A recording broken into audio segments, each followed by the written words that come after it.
What's up everyone and welcome to Sly Spy Gaming. Midnight Suns just dropped a huge update on us and all that I can say is it's Morbin time. The Midnight Suns devs just shadow dropped the vampiric Dr. Morbius on us today in their new DLC called The Hunger, and he looks absolutely insane. It looks like the story again will be consistent with the other DLC, and it will be centered around what is going on with the vampire underworld. It seems like we will have the chance to see Sin once again, who is the big bad in the Good, the Bad, and the Undead DLC, also known as the Deadpool DLC.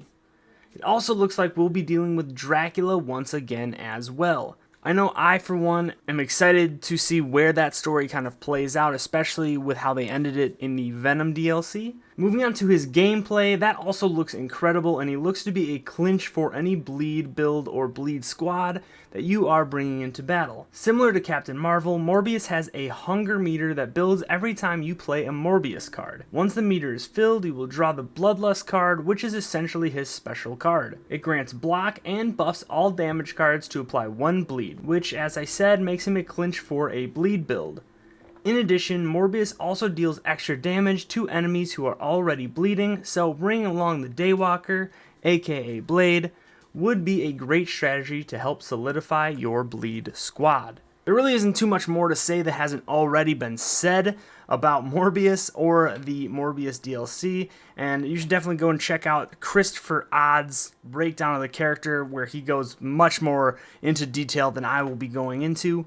But before I sign out for this video, I did kind of want to look at what the future of Midnight Suns holds, now seeing that we only have one DLC character left, which is Storm. While I personally am very excited to dive into the Morbius DLC, it does worry me slightly the way that he was released.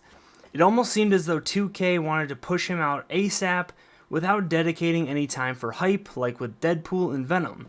Deadpool got about a month of hype before he was eventually dropped. Venom got just about a week, and Morbius was just a shadow drop. My worry is that they want to pump out the DLC ASAP because they want to move on to more lucrative titles. However, the positive of this is that they are trying to push out another season pass, which would be the best case scenario. It's really hard to say, but seeing as they have so many toys to play with the new Marvel IP, I would love to see them continue adding to the roster of characters, as well as continue on the story of Midnight Suns.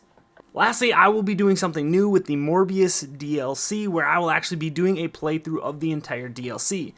If you want to check that out, make sure that you check the description below, where I will link that playthrough playlist, and you guys can tell me what you think, as well as your thoughts and predictions for how they are going to deal with the last DLC character in the past, Storm. That is about it for me, guys. Thank you so much for watching, and until next time, this is Sly Spy Gaming, signing out.